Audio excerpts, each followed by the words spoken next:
All right, guys, here we go. It's Friday night between the hours of 9 p.m. to approximately 10:30, 11. Approximately. We don't know for sure. It's In the Paint. We're really talking sports. And joining me is the man that created the show, Mr. Max 611. How you doing tonight, my man? I'm good. Or how you doing tonight? I'm feeling like a monster. I'm feeling great tonight. It's gonna be fun. I'm feeling like a monster. like a freaking maniac. That's how I'm feeling right now. And while I say that, we're gonna bring our brother from North Carolina laughing. Dominic, what's going on, brother? Good evening, my brothers. What's up, Dom? I was getting ready to drink some water. You made you spit your water? R started talking about that monster shit. Yeah. Put the water down. I feel like a monster. I'm telling you, it's gonna be. I had to come inside tonight, man. It's a little nippy out there. All that nice weather here, and it's rainy out here. It rained most of the day. Yeah, definitely. It still is raining, if I'm not mistaken. It's not nice out there whatsoever. That all that sitting on the porch, them days is over. It's done. It ain't cute no more. No, not at night. Not here. You understand? Nah, no way, brothers. You know? I'll tell you this, guys, before we get started. I never thought that I would ever think 55 degrees was cold. Yeah, you would think that. You would But seriously now think that my body has gotten, that southern weather. Man, I was outside this morning. I had to go get the whole sweatsuit, not just the hoodie. Exactly. I'm telling you. It's rough, man. This morning I was at the decision. Should you take this jacket? Should you take that jacket? Or should you take the jacket and the hoodie? Right. I just took the jacket. Hey, Dom, your boy Bishop is here. How you doing tonight, Bishop? What's going on, fellas? What's going on? Good to have you on, man. I know you went through some technical issues last time we was on. It's all good, This time, yeah. But I want to say to you, Bishop, you are quite a comedian, dude. You're funny. You be throwing shade left and right at people, especially he's not here right now, but the main LeBron hater of our group here, who's not with us tonight. Yo, you with that? But I heard the Clippers were a better team. I saw that. The Lakers won the championship, right? Really? I saw that and I was cracking up. I was like, this guy, man, he's funny as hell. Oh, had me dying laughing. And he keeps throwing the shade at him every time he's in the group. Yeah, the Lakers are going to win. Some of the stuff is like, even if you're not a basketball fan, like, what are you watching when you see a game? What are you watching? Exactly, bro. People see things through a lens of hate. Yeah, and no objectivity. Yeah, they get triggered fast. I tell you that right now. They get really triggered. Even if you're not a real basketball fan, you learn to appreciate the game and the science behind the game, watching certain players play. And it's just it's like he checks every box. And I'm just like, that's pretty crazy to me. He does. When he said a couple of weeks ago he needs to make changes, I'm like, changes? What changes? But them days are over, Bishop. Ain't nobody. I mean, we all laugh and joke, but we try to be a little objective. Those days are over. Exactly. I'll be the first one to tell you, I wasn't a big LeBron James fan. I'm not gonna lie to you. And right, Mac, I criticized him pretty much on the regular. With this whole killer instinct. Well, not no, I like did. that. But not like it wasn't. That. It wasn't hate. No, don't get me twisted. It wasn't hate. But I did criticize his game because I thought he, passed up shots, when he should be taking them early in his career. You understand? I felt like that. And I kind of said like Kobe Bryant, those type of alphas. Those are the guys you want with the ball at the last second and you're behind by like 2 points. You understand? He's either going to tie or he's going to win. One or the other. There's no question. Jordan was like that. Bryant was like that. Yeah, but sorry, I didn't mean to cut you off. But no, go ahead. It's all good. If you look at he tries to avoid getting into those situations where you think yourself back into a corner. Right. So it's like, if I scored 60, at some point the other teams are going to start focusing in on me, and it's like I'm not going to be able to do that. That's a lot of wear and tear. True. That's a lot of unnecessary wear and tear. And it's Right. like if I could help everybody else eat, because there's 450 NBA players. If you're in the league, you there for some reason. Right. You understand what I'm saying? So it's Oh, I not about understand. you like taking all of the shine. It's like, yo, you got J.R. Smith, you got Booby Gibson, you got Mo Williams, you got Tristan Thompson, all these guys that are able to eat because LeBron pretty much gave them some shine, gave Right. them a platform to. It's like, Mhm. yo, some of these other guys, they're not trying to do that. Right. Well, it's not that he gave him a platform. He's a point guard. That's what he's been his whole life. So Yeah. You think J.R. Smith would have got that extra contract? You think Tristan Thompson would have got that money he got? You think Mo Williams would have got that money he got? Booby Gibson? Where Booby Gibson at now? Who knows? divorcing Keisha Cole. Is he He's with sleeping Keisha Cole? on her couch. He's sleeping on her couch. Right. Damn. Out of sympathy, you know? Wow. Okay. And with that one, ladies and gentlemen, we're going to get started with this show. Okay. What an introduction. Exactly. The first thing we're going to talk about is, this is comedy right here. The New York Jets releasing running back Le'Veon Bell, and then he turns around less than a week later, really less than, a day later. A day later. Was it a day? Really? 24 hours? Damn. Okay. 24 hours later, he then signs with the Kansas City Chiefs. Of course, this blew up all over social media, those other sports platforms as well. This totally blew up, and most of the consensus was they're going to, repeat as Super Bowl champions.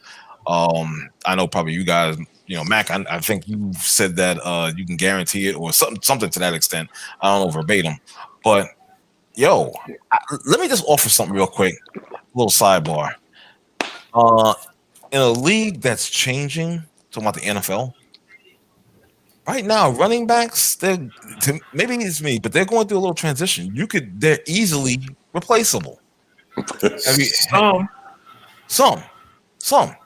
You know what I'm saying? There's been cases where top-notch guys, you know what I'm saying, have been not on the field for either injury or whatever. You understand? And their replacements have come in and done a pretty damn good serviceable job. You understand? Maybe just for that game or for, multiple games. I know we're getting ready to go into week 6, so it really isn't a long stretch. But there's been running backs that had 2 or 3 good games in place of their regular starters. Right. You understand? So with that being said, is Bell going to Kansas City that big a deal? Yeah, because they need a running back. Well, don't they have the guy they drafted in the first round? He hasn't been playing well in certain situations. He had a good first game, and he hasn't. At the goal line, he has failed. Where they, instead of using him, they've given the ball to Mahomes. They're giving the ball to the fullback. They're giving the ball to Hill. And behind him, the other running backs they don't trust either. So they needed, Damian Williams is hurt. Their main running back, he's hurt. Oh no, rather he left because of COVID. He left because of COVID. He didn't want to play. Gotcha. And the young running back, he had one good game, and he's been mediocre to not good since that first game. And you bring up an interesting point. There are running backs, and then there's Le'Veon Bell. Right. Good runner and a great receiver. Okay. There's not too many running backs that do what he does. Is a few, like Kareem Hunt, Ezekiel Elliott, Saquon Barkley. Those are guys that you could play every down. Kareem Hunt, not so much because he's a smaller back, but Le'Veon Bell is a 3-down back. You give him the ball. I see a lot of people have been trying to slander him because of his stint with the Jets. And I'm like, do you watch football? Do you watch the Jets? Adam Gase is the coach. He's not giving him the ball. He's not putting him out in pass situations where he can catch the ball and you get him out in space where he's very effective. Right. So he's been on the shelf for like a year. He set out a year. And last year he wasn't used effectively. So there's not a lot of wear and tear on him. He's 27, 28 years old. Mm-hmm. He doesn't have to be a superstar for Kansas City because they're going to use him to his talent. And they're going to put him in situations where he will be effective. Mm-hmm. Good points. Dom or Bishop, you want to offer in on that? It's a shame. I mean, wasn't it like a week ago we was talking about the Jets coach, Right? And how he's alienated everybody that's come through that locker room. Right. It's almost embarrassing, guys. It's almost like what R says about the Knicks. They just don't want to win. You know, right. With the Jets, it's actually. I mean, again, I'm a Jet fan. I'm not a giant football fan to begin with. Okay. This is just totally embarrassing now. I mean, they're going to get rid of Darnold. Right, and they're going to draft Lawrence. He's going to go somewhere. He ain't going to stay a Jet. I'm not saying he's going to become the next Steve Young, Joe Montana on a new team, but I don't care if he becomes Jake Plummer. It's the scenario that the Jets have created. Yeah, it's the scenario the Jets have created with the way they treat their players. It's almost hard to watch, guys. I mean, damn, it seems like every week or every other week we done talked about him, and then we're back talking about him. We're talking about Le'Veon Bell, but we're really talking about that coach again. Right. But you know why? If Le'Veon Bell went to the Baghdad Bullets, Right. He left the Jets. Right. Because of the guy, the coach, who has Adam Fake. Yeah, well, he has a reputation of doing this, not just on the Jets. You understand, but also with the Dolphins. He has a reputation. He gets into these things with high profile players. You understand? They wind up leaving the team. They wind up being discontented. I'm just like, come on.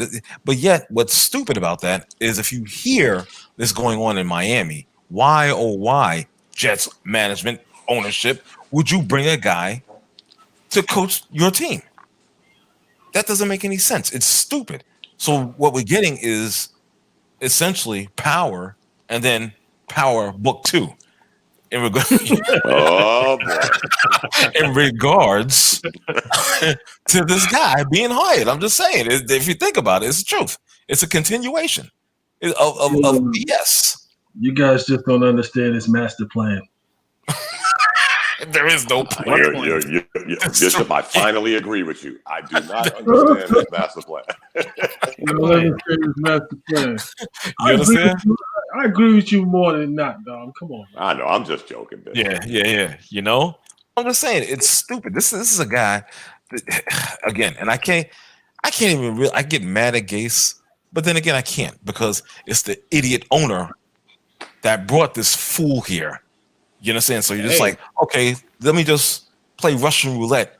And, instead of having most of the cylinders empty, you got most of the cylinders full.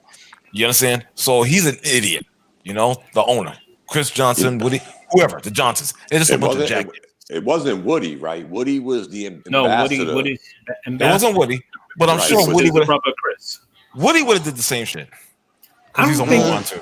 I don't think Woody would have signed Gase. Listen, he's a moron. You know what? You're bringing in an old ass Brett Favre and whatnot. Come on, stop. Because you want to compete with the back pages with the Giants. Freak out. He would have did the same shit. He's an idiot too. What I find weird about the coach is what you're talking about in Miami. Mm-hmm. They hired him right after that. It ain't like any plays in their division. Yeah, we gave R a couple of years to regroup, get his head right. Yeah. And we all remember what he did when he came in. He wanted all the power. Mm-hmm. And they sat back and look how long. Remember it took them a while to get a GM because he wanted to be everything. And exactly. And again, he left a sinking ship in Miami. And hey, R, come. Spread the holy water in the metal. Really? Really? He's a snake oil salesman. Oh, he's worse than Fizdale. You don't understand the master plan, Mac. You don't understand the master plan. What's the master plan? Yeah, please. I'm so interested in it. What is the master plan? You know what it is. You don't even know what it is. Stop it. Our brother in the chat room, Ronan Black, and also shout out to Do It for Jack. Thanks for tuning in, guys. Appreciate you. Ronan Black says, look at Tannehill now at Tennessee. Tannehill played lousy under Gase. He's a much better quarterback now. And for Darnold to have a chance to prosper, Gase needs to go. And I 100% co-sign that, Ronan. I do. You know? Definitely. There's absolutely no question about that.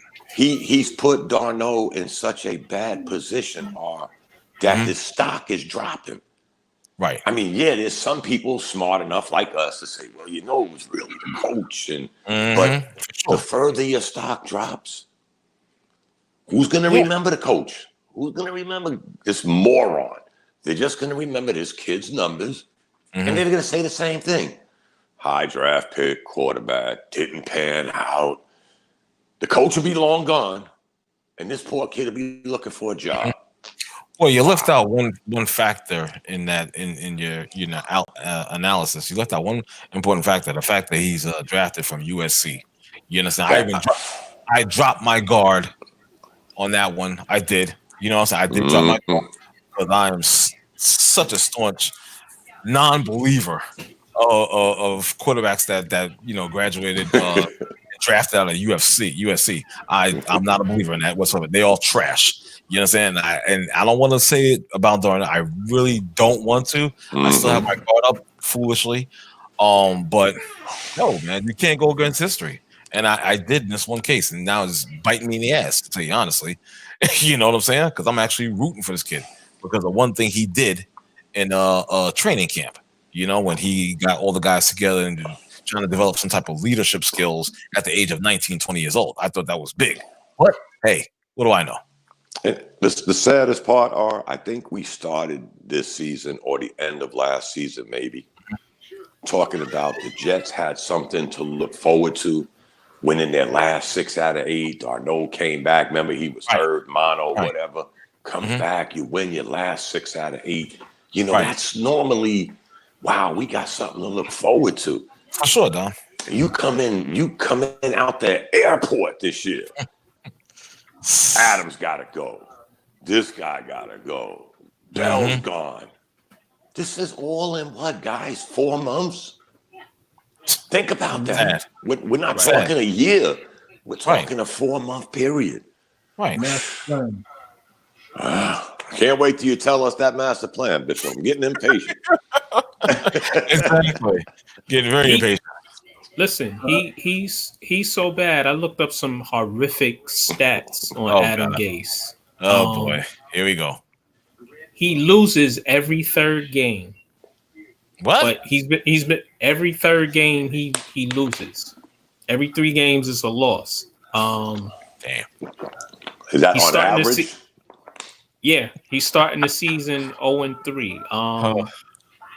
I've read some of these stats before. Out of the 20, some of his losses, specifically with the Jets, he's lost a multitude of games by 2 touchdowns. Right. He's lost games by 20 points, a multitude of them. I forget the numbers, but it's too much. Right. You shouldn't be coaching. He's 30-42, I believe, as head coach with the Jets so far. No, not even 30-42. What is he? 7-20 now. He just needs one more, and he'll continue the streak of multiples of 3s. Yeah, 7-14-21. And their offense ranks either 31st or dead last in every category for the last 2 years. Consistency. You're joking, right? No, he's not. He's actually right. Consistently horrible. Okay. Bottom up. You got to start from the bottom up. Master plan. He's been at the bottom. Oh my God, he's how many reboots is he going to start at the bottom? Come on, really? No. And then he tried to throw Le'Veon under the bus because I guess Le'Veon decided, yo, I got to get up out of here because I can't take this no more. Oh, and he said this is the way guys want to do things because Le'Veon didn't speak to him. Le'Veon liked tweets where it said Le'Veon needed to be traded. And I'm not mad at him for that. And I'm a Jet fan. I'm not mad at him for that. Mm-hmm. And I'm like, Adam Gase, what is there to talk about? It's this, what to do with this guy.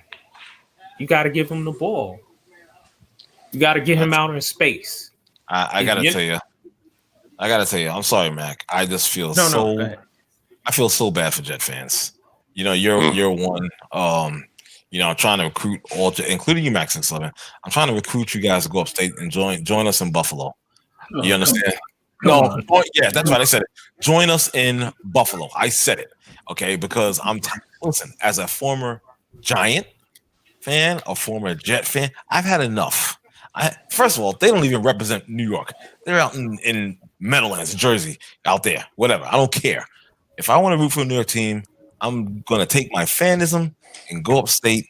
Matter of fact, I'm going to get my Josh Allen jersey soon, okay, and proudly wear it on this broadcast. All right? That's coming soon. Do you, bro. I surely am. I'm with you, though. I'm with you, I'll be happy with my 4-1 team, okay, rather than 0-5. I will take that deal 10 times out of 10. I don't care if I'm sounding like a front runner. Whatever. It's almost like people, and y'all know I'm a Knicks fan. Mm-hmm. It's almost like people got mad that some Knicks fans decided when the Nets came to Brooklyn, I'm gonna be a Nets fan. Yeah. Again, we all have the right to pick and choose, but when you look at their history, was it that bad to say I'm gonna be a Nets fan? I mean, it wasn't. Think about it. I mean, man, the Bills. We had this conversation. I didn't know they were that good. Yeah. They're on the rise. Last year they were good, and this year they're doing just as well as They got a good team on both sides of the ball. They got smoked last week, but okay, we're not gonna. No, nobody's gonna say the team's gonna be undefeated. So I'm just like, okay, it's gonna happen. Did y'all hear what Brett Favre said about what's his name, Josh Allen, the quarterback for Buffalo? What did he say? He said he's going to be the next Tom Brady of that division. He's going to run that division for the up teen years. I understand that. And when you think about it, Favre didn't have to go that far out on a limb. I mean, that's not as weak as the NFC East, but it's not a great division no more. This kid could actually go on a 5-6 year run in that division. He said the division. He didn't say the conference. He didn't say the conference, right? That division, he's going to run that division like Brady did. And the way things are looking, I can see that. Mm-hmm. Well, I can see that. When you look at it, New England's on the decline. Belichick will probably be retiring soon. The Jets are the Jets, and Miami is Miami. Exactly. Is Cam going to stay with New England? I mean, is this a try one? I mean, I still like Cam, but to me, it's still like a try one. He shouldn't have had to be in that position. Another conversation we had. You already know. But he is in that position. So you look at Josh Allen. Wow. Ain't a lot of competition. He got to play each one of those teams twice. Exactly. Damn near 6 wins every year. And what do y'all think? In a couple of weeks, KC plays the Jets. I love it. Oh my God! I don't even watch football, but that one I may have to lift my I may have to just watch that one because I want to see such comedy. I want to see them destroy. And this is the thing. You're talking to a guy that isn't exactly the biggest Kansas City fan supporter. Yes. But just the fact that Le'Veon Bell is on that team, I want to see him run for like 3,000 yards in one game against this team. Yes, or even just not even run, but just like have total yards, like 1,000. Mm-hmm. Okay, because I would love seeing it against this squad. So I might lift my ban for this one game. You know what else I want to see? Every time Le'Veon Bell scores a touchdown, run by and drop the ball at Gase's feet. Now that would be good. Now that would be good. What would be really bad? If he plays against the Jets, has 10 yards rushing, 2 fumbles, and there's Gase saying, see? Oh man! Please don't let that happen. No, I'm with you on that. This is the reason we didn't give him the ball. See? Oh my God! I hope that's not the case. Please, that'd be horrible. But I'll lift my ban for that one game. Yeah, because I gotta see. Oh man! So with that being said, let's move on. We're gonna touch a little bit on the sport of boxing real quick. There's a big fight happening tomorrow night. Me and Max 611 was offline talking about this. I don't know if you guys are into the lightweights like that, but Vasyl Lomachenko going against Teofimo Lopez, and this is for all the marbles in that lightweight division, because we're talking about for the undisputed championship of the lightweight division. Now, Dom, Bishop, I don't know if you watch boxing or have you heard of these two guys, but these guys are special, both of them. You understand? And it goes to like a different level. It's not just them, but it's also their fathers. You understand? Yeah. And Mac, he was telling me about Teofimo, his father, and how he was similar to who again? To Danny Garcia's father. Okay, to Danny Garcia's father. Danny Garcia's father. But not as bad. He's not as bad, but Teofimo.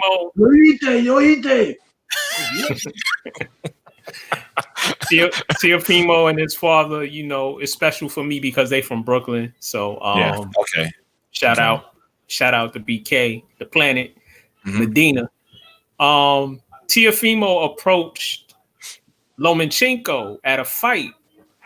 And he tried to shake his hand, and they said Lomachenko was throwing darts at him. So he was like, this is like 2 years ago. He was like, you know what? My son is gonna fucking knock you out. He's gonna fucking kill you. Damn. So then Teofimo ascended. Both of them, they've only been in 15 professional fights. As we know, Lomachenko is 32 years old. His record as an amateur is unprecedented, and he's a real talented boxer. I love watching Lomachenko fight. And Teofimo is on the come up. He's 23 years old. He has that IBF belt. He has awesome knockout power, and him and his father, it's like Danny Garcia. Teofimo Sr. is wild, brash. My son gonna kill you. I'm gonna do this to you. Blah blah blah. And Teofimo is more calm, cool. Very respectful. But him and Lomachenko, they've been going back and forth, but they do have respect for each other. So it's gonna be an exciting fight. To me, it's either a 50-50 fight or a 60-40 fight in Lomachenko's favor because he's the champ. He's an all-around great boxer defensively, a great boxer offensively. Teofimo has that one-hitter quitter knockout power, and he throws punches from different angles. So it's going to be a fight of contrasting styles, and we're going to see if Lomachenko can take his punches because he hasn't faced anybody who has Lopez's power. Right. What do you think, James? Yeah, I agree with Max 611. I'd like to see. I've always wanted to see Lomachenko face somebody with some fire in them hands. Right. What he does is he wears the guys down and then just breaks their will. And I'm like, if somebody had a little bit of thunder to slow that down, I wonder what he would do if he really got hit. Right. And he hasn't really gotten hit like that. So I wonder how he would react. If he he's got a L. Lomachenko's got a L. He's been knocked down. Some of the recent boxers have touched him because he stepped up in weight, and I think Teofimo is the bigger boxer going into this fight. No, I'm talking about. I'm not talking about like. I'm talking about getting him in trouble. I've never seen him in trouble where he's like, "Yo, like what's going on?" Like I don't know. Mm-hmm. Yeah. So yeah, and they liken Teofimo to a smaller version of Roy Jones, being a real athletic boxer who has power. Okay. Right. So if he doesn't get in awe of Lomachenko and the angles and stuff, because when Lomachenko he catching these boxes, it's like he hitting them and then he step and swerve, and next thing you know, he had a different angle, punching you in the side of your head, and by the time you adjust to that, he right back in front of you, punching you in your face. It's like, it's like crazy. Exactly. We're being I had to bring my boy in, David. David, thanks for joining us tonight. How are you tonight, sir? I'm good, y'all. How you doing? All right, man. Big DS in the house. Yeah. Is that as you hear, we're talking about this boxing match tomorrow night between Lomachenko and Teofimo Lopez, and just giving some thoughts on it. I don't know if you have any immediate thoughts on it, but if you do, Mike is yours, of course. What is it? Vasyl versus Telemundo? Damn, dude. I don't know. I don't know.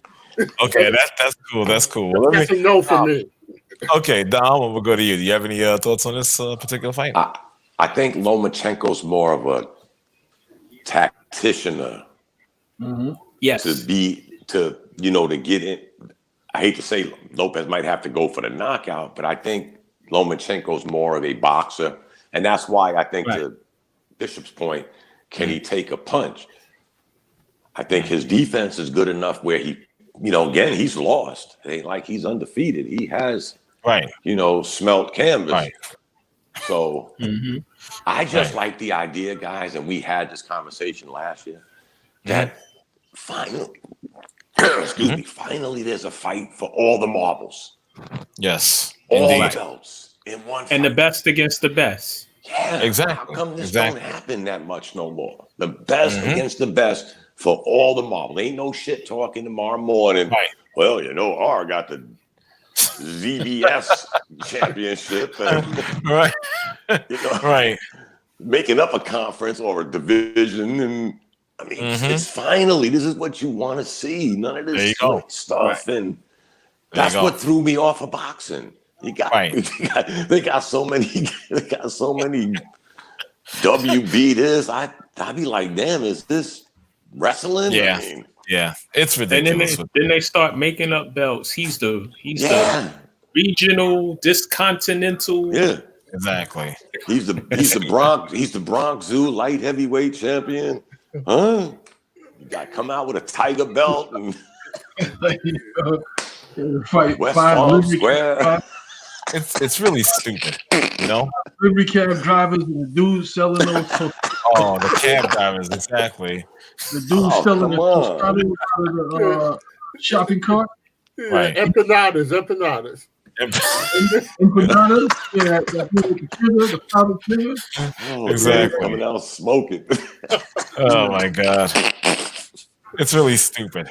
You know what I mean? But good. I'm sorry. No, I'm saying I'd like to see Lomachenko lose and get destroyed.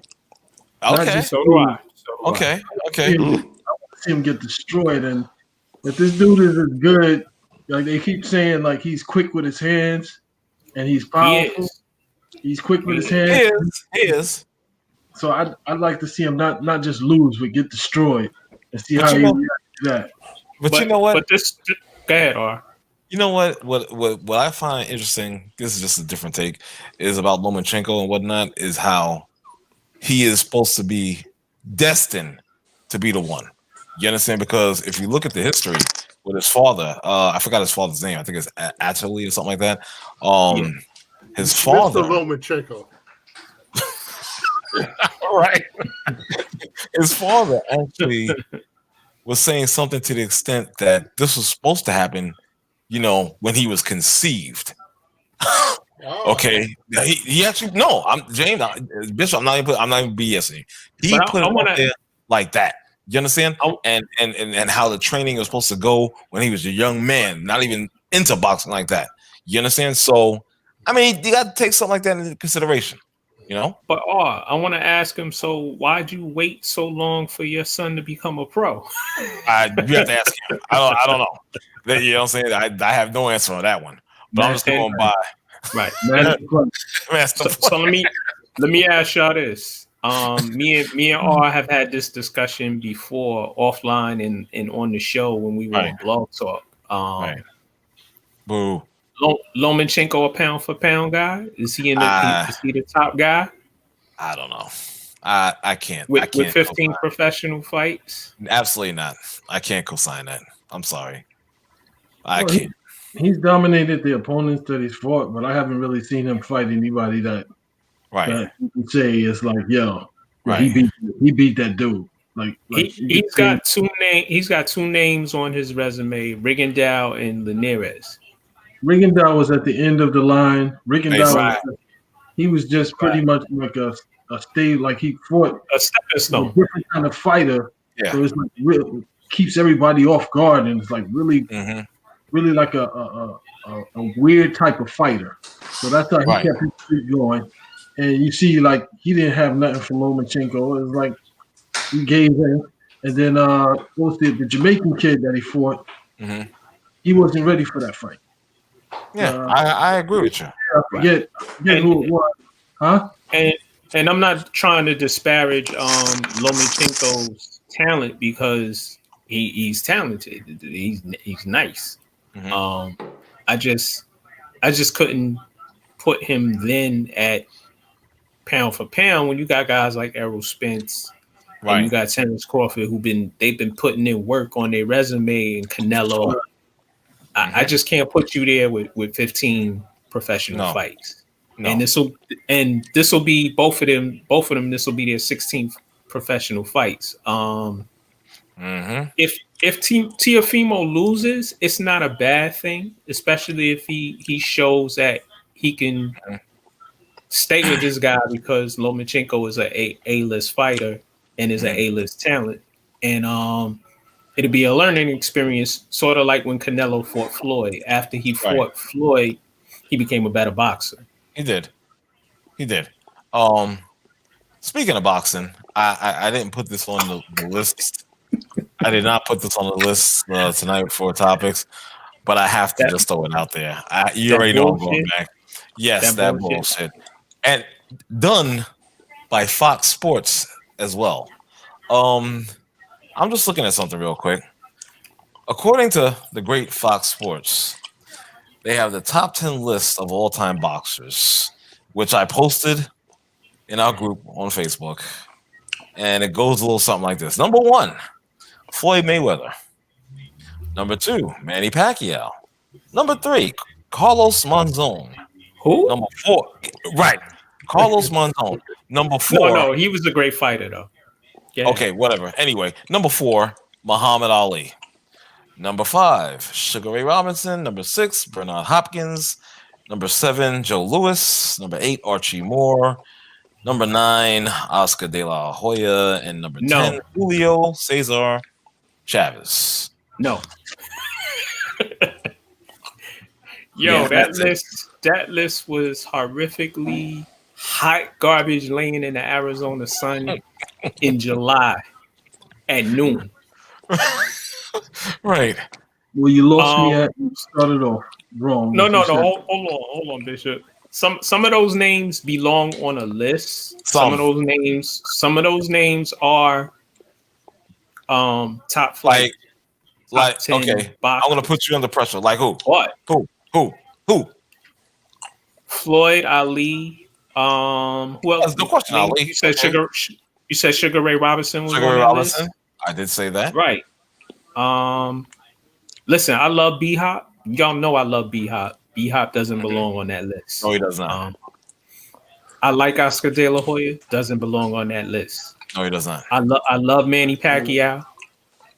but with 3-4 losses in the early part of your career, and then you took a couple of other losses. Nah, Manny don't belong on that list. Manny may be a top 25 all-time boxer. I can say that. But where's the Sugar Ray Leonards? Where's the Joe Frazier's? The George Foremans? Where's the Marvin Haglers? Right. Where's Jack Johnson? That list is just, oh my God, trash. I caught a stomach ache.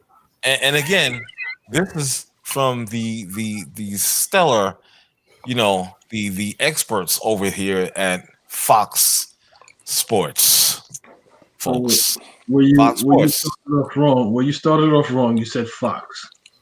From that point on, you didn't need to. That was it.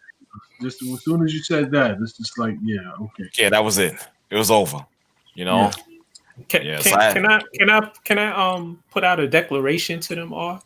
Please, all the way, please. Yo, y'all need people that know boxing. Step to in the paint, Max 6'11" and all. There you go. Help y'all out. Your shit was whack. That was straight hot garbage. There you go. I don't know what your writers are doing. I don't know what they smoking. I don't know if it's good or bad. No, it's bad because that list was bad. That was bad. So with that, we're gonna switch it up a little bit. We're gonna go to the lane of the. Before you get, I just want to ask seriously. Was there like any kind of context with it? Did they have like an explanation of why, or they just threw out this list?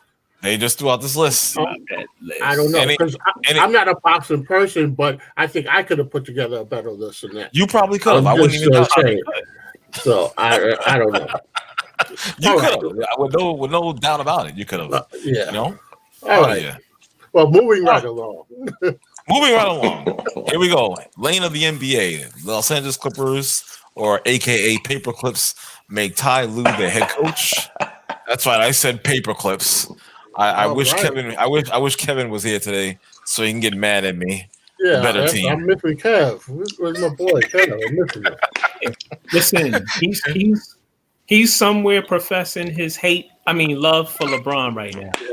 I know he hates that, but that's why he does. He hates that. You know what I'm saying? So you never know. He might show up. But get him some LeBron bed sheets.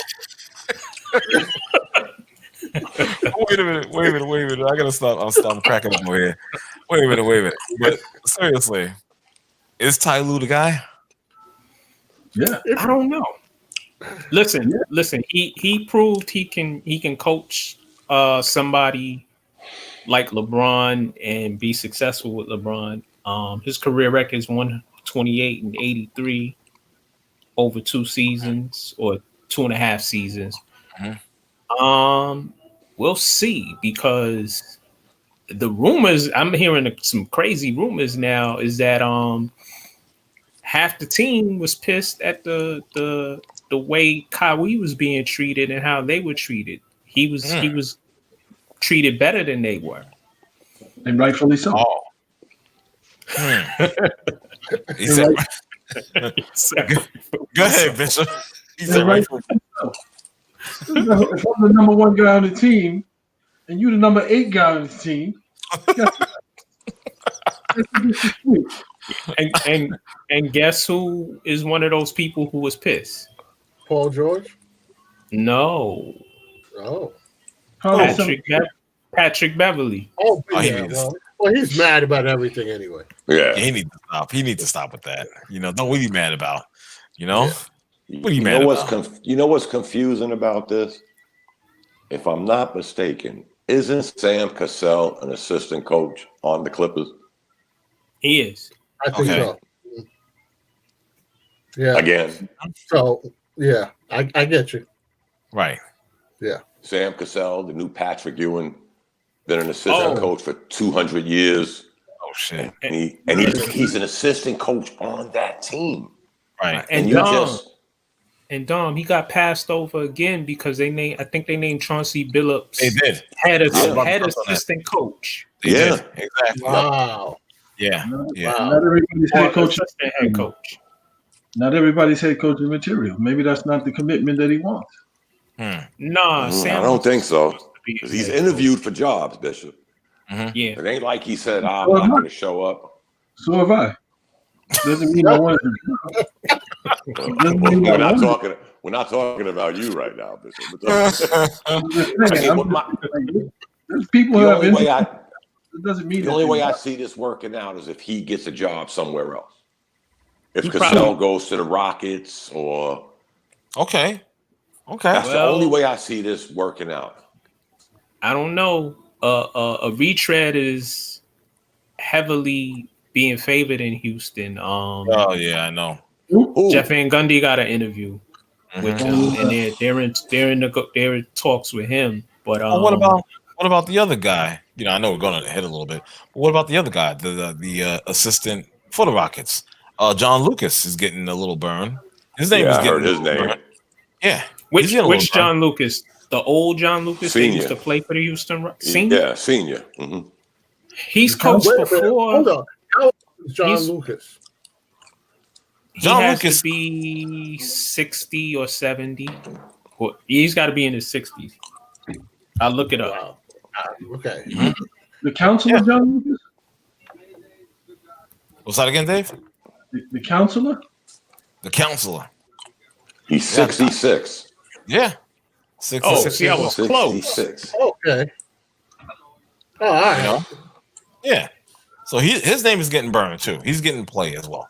Besides Jeff Van Gundy. Right. Know? But getting back to Sam Cassell, Tyronn Lue has the resume. He's got a title. He's won some games.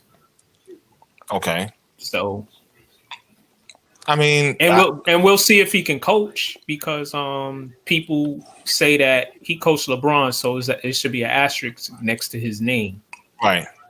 I think that's bullshit. The guy, Matt, you and I, we talked about this offline and whatnot. I think that's bullshit because the guy's put in work as an assistant. You understand? Mm-hmm. Now you compare him with Sam Cassell.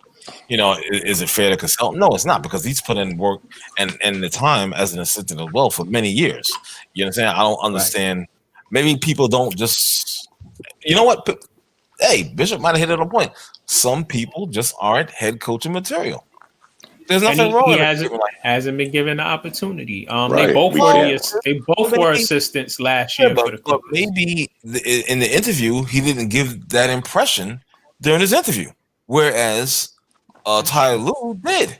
So yeah, you gotta think about that too. So what Bishop said is absolutely correct. Some guys just don't have it. They don't have the makeup, even going into the interview. Because they're not impressing. If you're going to interview for years for one position, okay, in the NBA, and you're not getting it, something's wrong. So you're not even getting one opportunity. Something's seriously wrong. Maybe that guy that, I'm suited for being the sounding board for guys when they're not getting along with the coach, or they just need somebody to come and vent to. Mm-hmm. I'm that guy because but as a head coach, I want like Jason Kidd. Yeah, he's a cool player. He's a dude on the bench. But as a head coach, I never thought he would make a good head coach. Even with Giannis, I never thought he would make a good head coach. Okay. He's had some moderate success as a coach. Mm-hmm. In the Eastern Conference with Giannis. So it's Mike. What's the Budenholzer? Budenholzer. Yes. Right. So is he. He's had some moderate success too, and that amounted to what? Hey, listen. If you hire a guy and you fire him within 2 years and he's had some success, sometimes you need to let things run the course a little. What he did with the Nets, he was trying to, which he was right, because Billy King should never be a GM, president of anything. He was trying to get him up out of there, and that it didn't work. So he went to Milwaukee, and he put Giannis on the map. He developed Giannis, but again. But he did the same. He did the same move in Milwaukee he did with the Nets. So if Mark Jackson is blacklisted, would it be hard to believe that Jason Kidd might be blacklisted? But here's the funny thing, guys. I don't think he's blacklisted. I don't think he's blacklisted. Who? Jason Kidd. Okay, time will tell. That's all I can say. Time will tell. But here's the funny thing. Last year, when the Lakers hired Frank Vogel, everybody was like, "Oh, he's gonna be the fall guy. He'll never." And guess what? He has as many rings as Doc Rivers now. Right. Okay. You know saying, what? The infamous bringing him up. When I look at the series, and I look at what he did in the playoffs, he did stuff he didn't really do in Indiana, and he's become a better coach. He made changes. He made changes in games. He made changes from game to game. So he is a better coach, Frank Vogel. Having that talent to make those changes helps a hell of a lot. So do you think like how we talk about LeBron and how he makes players around him better? Do you think he does the same thing for coaches? Do you think yes. I mean, LeBron is a coach on the floor, and he demands so much from anyone he plays with. So he's probably very demanding on his coaches too. Like, I mean, I'm not saying he's telling them what to do, but they know that they got to bring their game too, or else there's going to be some problems. So maybe that forces people to bring out the best in them. And I think somebody like Spoelstra. Now I think Spoelstra just had the goods, I think. And so I think LeBron, of course, elevated him, playing for Spoelstra. Right. But I think that Spoelstra has shown that he can coach. He can coach. Spoelstra's a very good coach.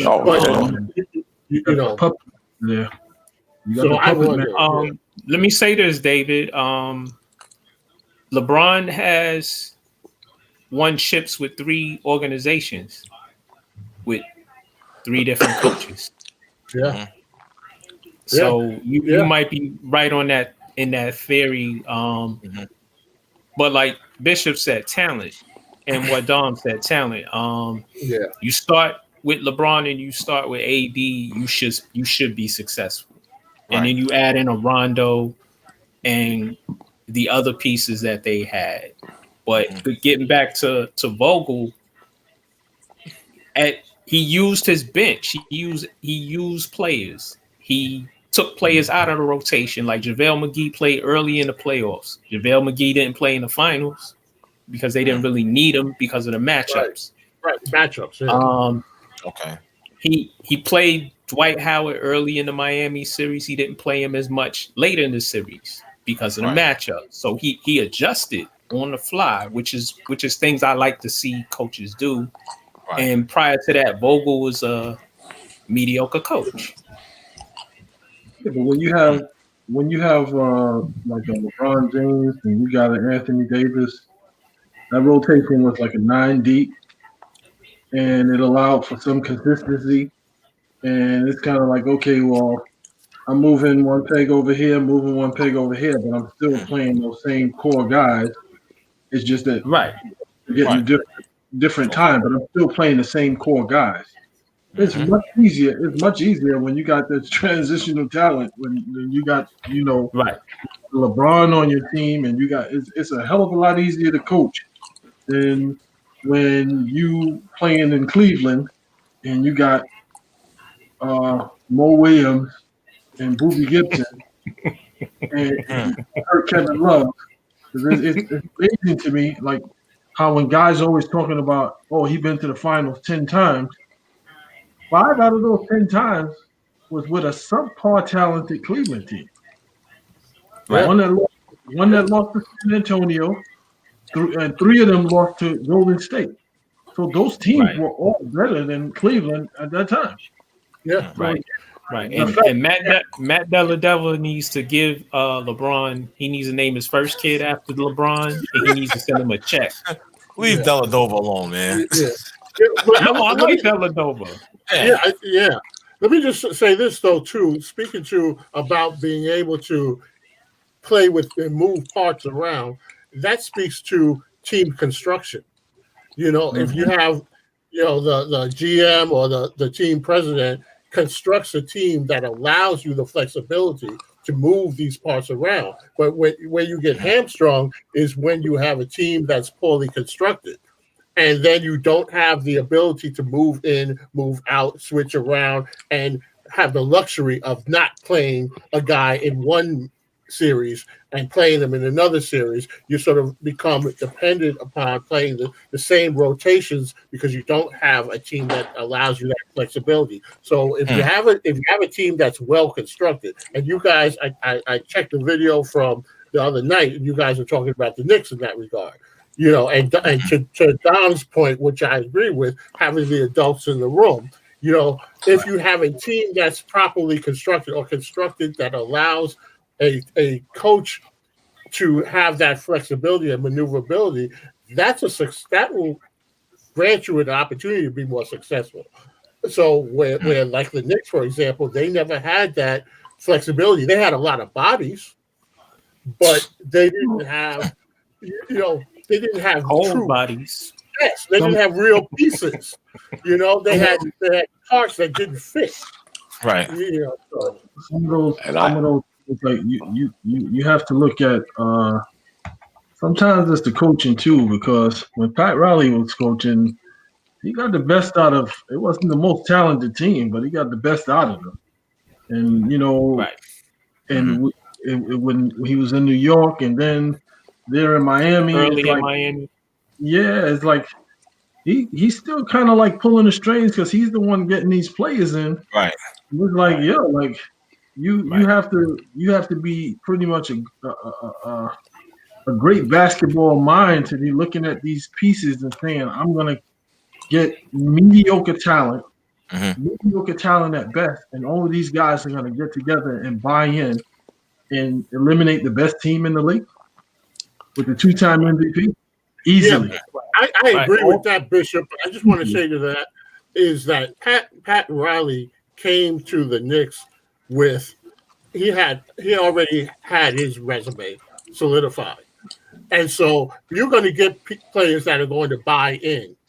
And so I think someone like Pat Riley, if you're a player who is a moderate talent player, and you get a chance to play for Pat Riley, you're coming in there, you're trying to bring everything that you've got. So I think that it depends on, coaching is of course very important, but we're not talking about just some bum off the street. We're talking about, a Pat Riley, which is a lot different than just saying that anybody can go in there and take that same team and get that same production out of them. I don't think that's the case. So I agree that the coaching is still, I'm not ignoring the fact that coaching is very important, but when we say coaching, it's just like saying, a basketball player, and you say LeBron James is more than just a basketball player. I mean, he's a superstar, and they're superstar coaches. And so I think that plays a factor into it too. A lot of people want to play for certain coaches, and they know that in order to play for them, they've got to bring their A game, or they're not going to play for them. So he might have got the best out of them off a resume too. Yeah, I think. But also, go ahead, Don. No, and that brings me to Eric Spoelstra, because Eric Spoelstra, like Pat Riley left Showtime, came to New York, and had Thug Time. Eric Spoelstra went through at least 3 different iterations, makeup of the Miami Heat, and got to a championship with all 3 different makeups. And even in the year they slipped, they barely missed the playoffs, made the playoffs as an 8th seed. And the one common denominator in that, with all the players coming and going, was Eric Spoelstra. Yes, Pat Riley was above him, like Dave said, putting the right pieces in the right spot. But Eric, think about what Eric Spoelstra did, guys. Though he didn't win the championship this year, he's taken 3 different styles of Miami Heat teams to a championship. Exactly. You know, again, I always go back to my whipping boy, Doc Rivers. You were given everything, everything under the sun. Multiple times. You couldn't even get 2 steps closer to the finish line than you ever did other than with Boston. And you only did that once. 1 conference final, 1 championship. 2 conference finals, 1 championship. Right. So let me ask you this, finals, no championship with the Clippers. Getting back to Tyronn Lue, since he comes from Doc Rivers' coaching tree and that's his mentor. Is he going to be like his mentor, and are they still going to be the paper clips? But Ty Lue's been around others too, though. Right. That's the difference. He just ain't like that Christmas tree of San Antonio, where you was a Christmas ball one year, you moved up to be a angel on the tree. No, Ty Lue had the luxury of actually being around and in other systems, other than just the Doc Rivers tree. Because guess what, guys? Name me a coach that came strictly under Doc Rivers that's been successful. I'll wait. Yeah, you're gonna keep waiting too. Like the Phil Jackson. Thibodeau is his guy. Thibodeau is one of his guys. Thibodeau started with the Knicks, though. Right. He's a Van Gundy guy. But. Right. It ain't like the Spurs. Them people that fall under that Spurs ladder didn't come from R's team, Max's team. They was right there under the Spurs. When they branched out, they got a job. It ain't like R left the Spurs and became an assistant in the G League for the Knicks. No, he became the head coach in the NBA. Right. Same with the GMs, assistant GMs. So that's the one alibi I will give Ty Lue. He's seen a couple of different spectrums and not just the Doc Rivers one. So, I mean, I'll give him a shake. I mean, we'll see. It's easy to coach when you got LeBron. Right. Is it easy to coach when you got Kawhi and, disappearing acts Paul George? I mean, Paul George. Well, again. Oh, Jesus. I'll give you something strange, guys, since we're talking basketball. I'll give you something strange I heard today. And it kind of hit me because I'm a Knicks fan. Oh, boy. The Knicks, I think we're going to talk about it later, so I'm going to stop. I think. I'm going to bring up a point somebody made. It got me kind of annoyed. Right. So, I forgot. I just looked. Yeah, we're going to get into that at some point. And matter of fact, after this next topic, because I think we slid into Houston a little bit during this Ty Lue talk, and we're going to get into this now. And that's the mutual. What's that again? Can I make one more comment? Go ahead. So what I didn't realize is that, I didn't understand how the dynamic would work. I didn't realize Paul George used to date Doc Rivers' daughter, and he dogged. He did. Out. Yeah, he dogged his daughter out. He left her for a stripper. Oh yeah. They were like real serious. And then he got some stripper pregnant, and so I was wondering how that dynamic would work out, because the daughter was like distraught over the fact that Oh my God. So it was kind of like, well, how is this going to actually work out? That the dude. Yeah, that's water, like hey, we remain professional. Yeah.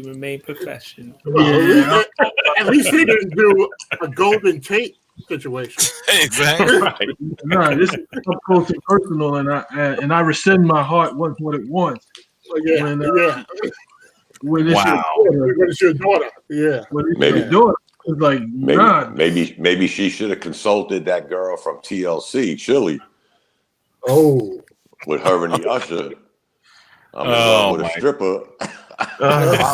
Making songs and shit. God damn. My confessions. My confessions. Well, he wound up marrying her, so I guess it was, hey. Yeah. Wow. I'm not mistaken. Cam's mother, Cam's mother of his children, last two at least, I think, she was a stripper. They knew each other for years, before she was a stripper. Fuck. Hey, no, she wasn't a stripper. She was pre-med. Yeah. Working at a strip club. Yeah. I'm just saying. My bad. It's somebody for everybody, Art. Don't get upset. That's right. That's right. Fucking Lord, man. Never underestimate the wet. I'm just saying. Okay. Hey, man, listen. Strippers and Instagram models' lives matter. That's right. Hey, that's right. You got to say this, though, guys. They got a gift of the gab. Don't get it twisted. No, they got a gift of the clap. I agree with him on that. But when it start clapping, besides that, you got to have a gift of the gab to talk somebody out their money. No, you don't. Yeah. No, you don't. I don't think they were talking about it. Hold on, fellas. R doesn't remember, but me and our brother Holla and our departed brother Dev. This young lady named Star Asia caught a Minnesota Viking football player out there. That's all I gotta say. Her name is Star Asia. God bless her. No. These tricks stay winning. They stay winning. They just stay winning, boy. Oh my God! How many more cases? Jesus! How many cases do these fools need to see before they actually get it? Huh? How many times have they seen this? Everyone just thinks you're right. Listen, a fool and his money will be daily departed. That's right. It's easy for you to say. It's easy for you to sit there and cast judgment. Yes, it is. When that wet is on you. When that wet is on you. I listen. No. Preach, Bishop. I'm a pretty smart guy. At least I like to think. I like to think of myself. It'll have you speaking in tongues. Oh, no, it won't because again, I'm observant. Okay, of stories of the misfortune of those that have fallen because of that. No, I'm not getting into that. No, I'm sorry. No, absolutely not. And I will guarantee it right here tonight on this broadcast. That will not happen to me. Never. Well, at 16, probably not. Excuse me. Our brother who's on my page, my brother Sharif. He didn't go there. My brother Sharif said cats got zero game and dumb athletes with trick tendencies. Right. Yeah. There you go. Listen, there's somebody for everybody, y'all. Man, I'm not trying to hear that. I ain't trying to hear that. Well, let me get into this next topic, man. The mutual parting of ways between Daryl Morey and Houston Rockets organization. Saw this one coming. Somebody, I gotta tell you, somebody saw this or what? Yeah, that's what it is. Our brother Chandler saw this. Now he said it was like a power struggle between the GM Morey and the ex-coach D'Antoni, and that out of that power struggle between those two, that Morey would be the big loser. You understand? So I just find it interesting. You know what I'm saying? Because he had said that a while back. Mutual parting means he was fired.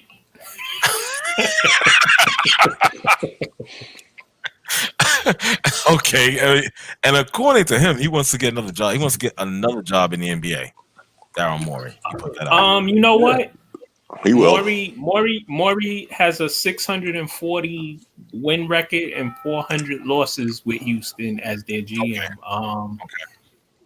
He really didn't get in D'Antoni's way. He gave him everything he wanted. You want to trot out 6'5" guys and shoot threes all night? Right. Have at it. You don't want no centers, no power forwards? Have at it. Yeah. Right. He gave that all to him. And did.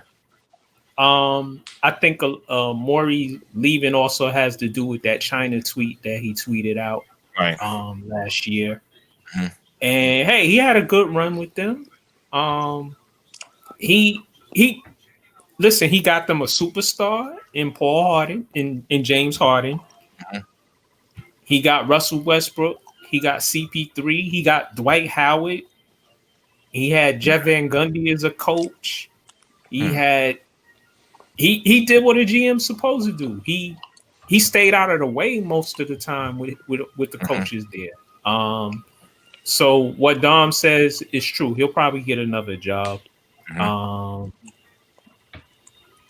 We'll see. If the Sixers were smart, they can, what's his name, and hire Morey.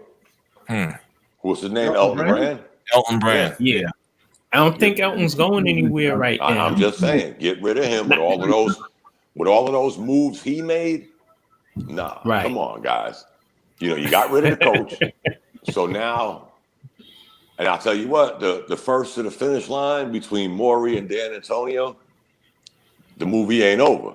I got a funny feeling Morey might make it to the finish line before Dan Antonio. Right. As far as getting another job. Okay. Yeah, I hope so. I think. Yeah, Bishop.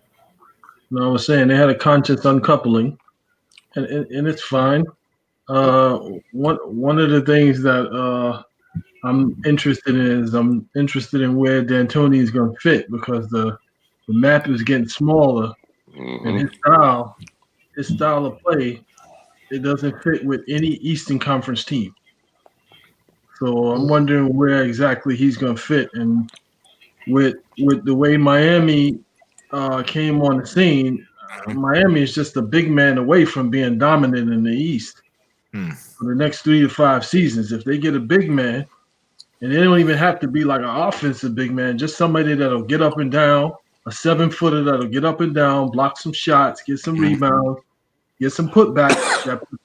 That puts Adebayo in the spot where in his natural position, and it's like I don't see anybody beating Miami for the next 3 to 5 seasons. Even when Milwaukee comes back, it's like who else in the East is going to really contend with them? Yeah, you're right, Bishop. His window of opportunity, Dan Antonio. Yeah, it closed rapidly. Yep. Would you hire he's like 67, 68, almost 70 years old. Would you hire him? Damn, y'all got Popovich is what, 72? I mean, Popovich got rings. Yeah, I'm just saying though. We're talking age though. But the hiring Popovich turned 70 through in a job. Right. It's not I'm just talking age, guys. I ain't talking success. Oh no. I mean, hell, he's young if he wants to be president. Yeah. The Rockets are talking about John Lucas at 66. Right. Well, I mean, with his style of play, he'll get you to a certain level. Don't look for no championship. So maybe that's cute. D'Antoni's cute. It's cute, but it's a name. But did he go to the playoffs? He made it to the playoffs. I'm just saying. That's what I'm saying. He's not going to reach to the promised land. No, he'll get to the playoffs. That's why it's real cute. And I mean that in the most negative way. Negative way, yeah. Now we get that. Real cute. I was just going to say that maybe that's what Sam Cassell's problem is. He's not old enough yet. Maybe. Well, Sam is what, 40 something? He's getting up there now, guys. Yeah, he's been an assistant coach for 10 years. So by the time he gets to be Rodney's age, then maybe he'll be ready. No. Damn. Calling you out, Pops. I see. I was like, what the fuck did I do to you? I mean, Sam Cassell's 50 years old. Jesus, I figured he was. He needs to get a job. He needs a job soon. Yeah, but his window's closing too. Mike I didn't know he was that old. I didn't either. Mike D'Antoni's best opportunity was season before when Golden State got hurt, and he had them on the ropes. That was his best opportunity to get to the finals. Right. And the year he was in Phoenix when they bashed Nash in the face. Had that brawl. Who was that? That was the Lakers. You're talking about the Lakers when Robert Ory tackled him? Yes. But I always say, guys, D'Antoni's been to more conference finals in the last 10 years than Doc Rivers. Did he win him? I'm just saying. We're talking conference finals, winning. We're talking winning. He got into the dance. Had the best record of all levels to coaches in 6 years. Yeah.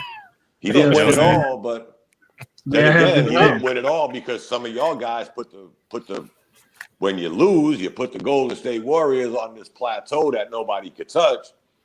Dan Antonio happened to be in that mix too. I mean, winning as coach in the Western Conference in the last 5 years. May I have this dance? That's Did he win? Did he win? Did Doc Rivers win? I'm just saying. I wish I was an owner so I could sit with D'Antoni and I look at his resume. You got a real cute resume. I don't think he's getting a job. Guys. Maybe he might go back to Houston. Now. No. Indiana. The rumors the rumors that Indiana wants him, and I don't know if he's interviewed with them yet, but he's gonna go to Indiana and mess that team up. Yep. They don't have the talent for his style, though. No, they don't. No, exactly. No, they don't have to shake up the whole damn team. No. They don't have 3-point shooting, and they got a big man. Right. Bonus. And then the other big kid that shoots threes, Miles Turner. He's horrible. He's horrible. Like, if you want to try to get him out there shooting threes, then who else shoots threes on that team? But he's still pretty young, Bishop. Miles Turner. Yeah, but do you want a slasher? Do you want a slasher defender outside being docile, jacking up 3-pointers? Exactly. Think of this, guys. It's going to be virtually impossible for Dan Antoni to get that makeup that he had ever again. Yep. Agreed. And Morey did that for him. Exactly. Where are you going to get all of these runners and gunners? First of all, what organization is going to say, go ahead, you want to play 6'5" and below? Have at it. What organization is going to do that? You are the blueprint of why not to do that. Right. The problem that Houston has is they have a whole roster full of 6'5" guys. How you gonna transform that into a conventional lineup that will allow you to compete in the Western Conference without playing the style that Mike D'Antoni implemented in Houston? His style only fits in Houston. What's funny is dudes had their little glimmer of hope when they won that game against the Lakers, and they were like, "Yo, see, PJ Tucker pushing AD around." And I'm like, this is gonna end real. This is gonna end real quick. One and done. Because he wore himself out. Yeah, that lasted as long as a Doc Rivers 3-1 lead. Just saying, one game. They said the same thing about the Nuggets against the Lakers. They said the same thing against Miami against the Lakers. All those series were real cute. Yeah, all those teams were real cute against the Lakers. Yeah. Well, the Lakers were just lucky they didn't have to face the Clippers, right? Yeah, exactly. The Clippers were the better team, right? I'm kind of thinking that right about now. Listen, let's move on. I have. All right. We had to kind of just like the off play with the Houston. I was thinking about the domino effect of Daryl Morey, departing, and this is one of the things that's being discussed. They were saying that due to the fact that Daryl's gone, that the Houston Rockets are exploring, quite possibly trading Russell Westbrook, and the word is the New York Knicks want to try to get him. Yeah, but you got that picture? You got that picture, bro? I don't have that picture. The picture of homegirl from the 5 Heartbeats. Oh, yo, Nick fans on Twitter are collectively splashing all over their keyboards and phones right now for Russell Westbrook, and I'm sitting there going, I like Russell Westbrook as a player, but he can't shoot. The Knicks have guards and forwards who can't shoot. We don't need that. Let me tell you, these type of rumors are the only thing that will get Knicks fans off of Pornhub. Yeah, with the same effect that they wanted from Pornhub, they get when they go on Twitter and they say,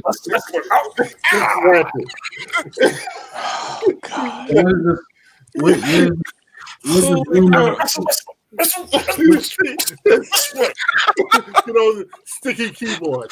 Oh, we're going left early tonight. This is a family show. This is a family show. Yeah, here it is. The views and opinions of the participants are not reflective of Independent. Hold on. I gotta clean my keyboard off right now. Oh, yeah. Holy crap! The kid pick up the keyboard. Dad, why is the keyboard sticky? Oh no! They can't do remote learning because the keys can stick. Please. Where's the adult in the room? Daddy, write stuff on the keyboard. I hope there ain't no real bishops watching this show. Exactly. No, seriously though. I did hear some bishop had a threesome on the altar. I heard about that one. They burned the altar after. It was like a demonic or something, and they had a threesome on the altar. Yeah, I heard about that one. But seriously though, Seriously, we don't. No. Seriously, talking basketball. Okay.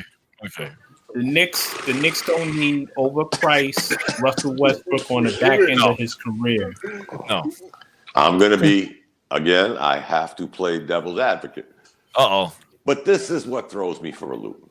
Get him, not get him. I hate the NBA. They're trying to capture something that they've been starving for years, and that's being a 12-month fan base, being a 12-month back page headline. So again, let's buy into the rumor. Here's what's interesting, and I was going to say it earlier. I heard today that everybody was up in arms with this move. Oh, but let's pump our brakes for 1 minute. Right. The Clippers went out and got Kawhi Leonard and Paul George. Thought they were going to hit pay dirt. What happened? The Clippers went out and got all these other players before that.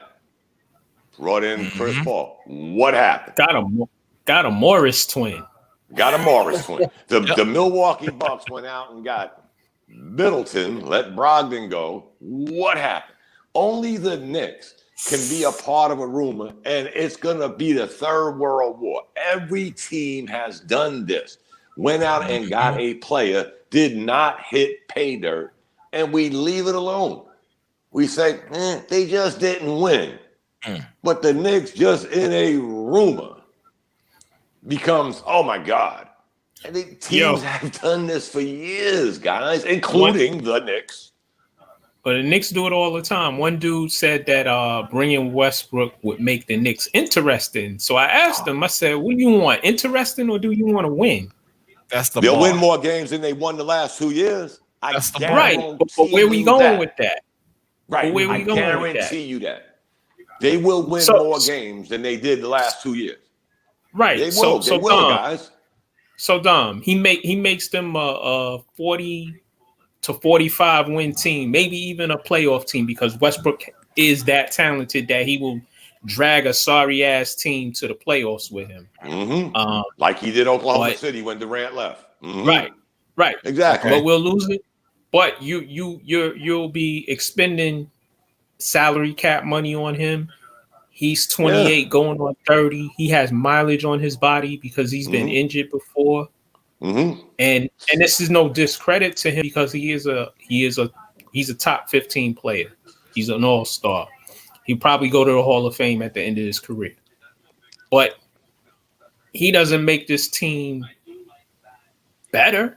He doesn't make them a championship worthy team. He doesn't put them in the upper echelon. But you know what? Again, we've been so far behind baby steps that we can't do baby steps no more, guys. I'm sorry. This is me as a Knicks fan, not Dominic on Independent. This is me as a Knicks fan. Right. If Westbrook was 31, 32, 33 years old, gloves are off. I wouldn't even have this conversation. And again, I'm just playing devil's advocate. He would bring something to the Knicks that they have not had in years. Energy, motivation, a will. The Knicks have not had a player like that since I can't even remember, guys. We've had Melos. You forgot one thing too to add to all this, and that's a guy that be willing to push the bounds on style, right? Like Clyde. Oh yeah, in Midtown Manhattan. Thank you, R. Listen. Just saying. But again, like I said, guys, if he wants to walk through Chelsea in that gear, he's welcome to it. Oh, I just don't plenty of company in New York. They wouldn't even recognize the difference. Exactly, Dave. He'd be like another dude. But again, guys, I'm only bringing up a point that teams have done this very recently and never got out there. The Knicks just come up in a rumor like this. And it's like, it'll never work. They're crazy. They're this, they're that. But tell me when Westbrook didn't make the playoff, do you know the year Durant left Oklahoma City, they won 4 less games they did the year when he was on the team? Right. 4 less games. Because he dragged that team to the playoffs. Again, his drive to play this game, whether he hits a jumper, whether he's consistent at the jumper, 3-pointer, to me, he just has an energy level. And when you have young kids like the Knicks got, who Lord only knows need a lot of help, a lot. Listen. If you got somebody like him and Thibodeau to get up in you, I'm not saying they're going to win a chip, guys. I'm just saying they're going to get instantly better. Right. Much better. And guess what? You might be able to bounce Randall's contract out the door as you bring him in. They'll get a second. Not a bad deal. I'm saying I agree with you. They'll get to the second round because they finish in the 4 or 5 seed in the Eastern Conference. The first round would probably be like a cakewalk for them. And then when they get to the second round, they'll get blasted out because the team in the second round would force him to like score and force him to do stuff that he ain't comfortable doing, shooting. And but I mean, it would get them out of the doldrums. So and I would imagine, guys, if the Knicks, let's just say it was an idea, there's another piece coming with him. Right. They ain't just gonna go get Westbrook because we need perimeter shooting. So Westbrook can't go to the basket and be able. Who's he gonna dish it to? Kevin Knox? He's sleeping. RJ Barrett can't hit a foul shot. Dang. So who's he throwing it out to? So they'll have Nicolina to ain't get another shoot piece. It. Who? Nicolina ain't gonna shoot it. Yeah, exactly. Where's he at? But again, and not only that, but you might be able to get rid of. Lord, don't show this on Twitter. We might be able to get rid of a Ntilikina. And enough is enough with this guy. For real, guys. No passion. I'm saying he ain't making no money. I don't care what. I don't care if he was making $5, Bishop. Sooner or later, you gotta say, "Oh, damn, we gave this guy 3 years, 3 coaches, same result." You know what? Yep. The thing is, man, Mac, I had to correct you. Westbrook is 31. He's not 20. Yeah. So that's that's the first thing I want to say. He's 31 years old. As you had stated before, he's got a lot of wear and tear in his body. He gets injured or whatnot. Doesn't shoot well. I don't care. Why would I want that? I'm sorry. And I like Russ. Correction. I love Russ. I love his fire. I just love the way he goes about the game. He's a warrior. You know, I will take that at 25, 26. I'll take that 10 times over 10. But at 31, get ready to be 32. But he's never had a major injury, guys. Oh, he still came back and played. Knee injuries. Yeah, but he still came back and played. He did not have a KP. He didn't have a Durant. He came back the same time he got hurt. He came back during that season. Right. Where the Porzingises, the Durants, they miss a year and a half. Yo, dude, even so, 31, get ready to be 32. Nah. He's played more games than Kyrie Irving. Okay, granted, I don't even want Kyrie either. My mother has played more games than Kyrie Irving. If you think about that, that might be the spark that gets, because I know you guys probably don't. That might be the spark that gets Kevin Knox, because you got to run up and down. You got to get up and down the court. Also, Russell will get in his ass. Yeah, you playing Russ, you got to get up and down the court. So you're going to get a lot of opportunities slash into the basket. You're going to get a lot of those easy baskets. Then you get Barrett, who, half court game I'm not really impressed with, but you get that running up and down and flowing in the game. Then you got like some athletes that is able to get up and down, and then that might change the course of their season. But haven't we questioned this guy Kevin Knox's motor before? Yes, yeah, again, that's a great point, R. You know what I'm saying? He's already got one foot on the banana peel and the other one out the door. Mm-hmm. Yeah, so bringing in Westbrook, the door might open a lot quicker.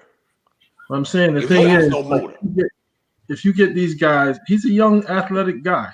If you get these guys running up and down, if you're a ball player, you young, it's going to be pretty hard for you not to keep up and not to be filling those lanes when you get easy baskets. And I hear you. Real athletic. I hear you, but you said something in your statement that you just said.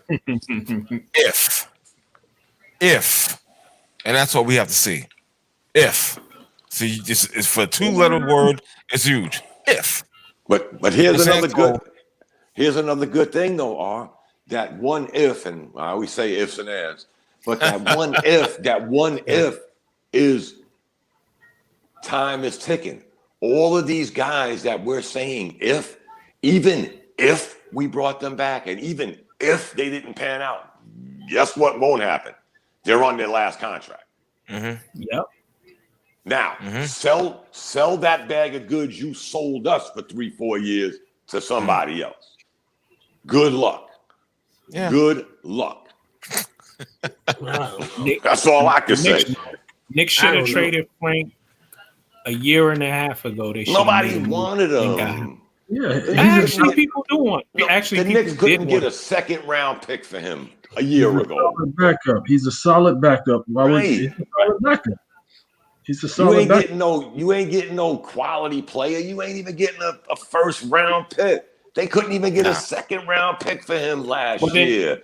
And his cheerleaders went crazy. Like, oh, see, the Knicks want him. No. Nobody else wanted him. So what about the draft? How are we looking with that? Like, is that any name that you think? It's a weak draft.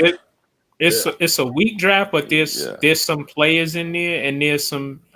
The Knicks have to do their research, much like teams like Miami and Boston do, where you find guys who aren't at the top, but at the bottom, and you develop them. Right. Like Toronto.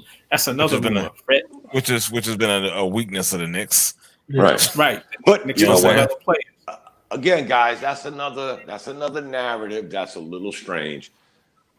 Because nobody does that other than maybe Toronto. Give Miami but everybody else, even when they draft people, they have the coonans and the strength of what they've been doing to lure other players. But when you're winning 17 games, you ain't luring nobody. I don't care who your damn draft picks are. And that hasn't worked for us, guys. Again, I will go back to last year. Last year, we had 7 first-round picks on our team. 3 of them from one draft, and 3 of them were lottery picks. And we couldn't get out our own way. Tell me how that works, guys. And they Tell me all how that really works. Julius Randle. I like him, Bishop, but I don't think he fits in with what the Knicks are trying to do. No, I don't. I like Julius Randle as a player. I do, but he just don't fit in with what they're trying to do. What he needs is a really solid point guard to rein him in and get him the ball and keep the ball away from him, and don't let him dribble. Because once he gets the ball, it's not coming back, and it's either going to end up in a turnover, a steal, or a bad shot, or he might make a shot. All 3 on one possession. That's the kind of thing. Like, I'm not saying Westbrook is going to be the answer, but that's the kind of thing that he would command the ball, and you wouldn't have Julius Randle dribbling the ball up and jacking up 3-pointers from the top of the key and shooting 20-something% from 3-point range and thinking that he has the right to shoot 3-pointers. No, that's the offense they ran. But when the game is on the line, I watched them. That's the offense. That's the offense they ran, Bishop. How many times are you gonna look Russell Westbrook in his eye when he gives you that look?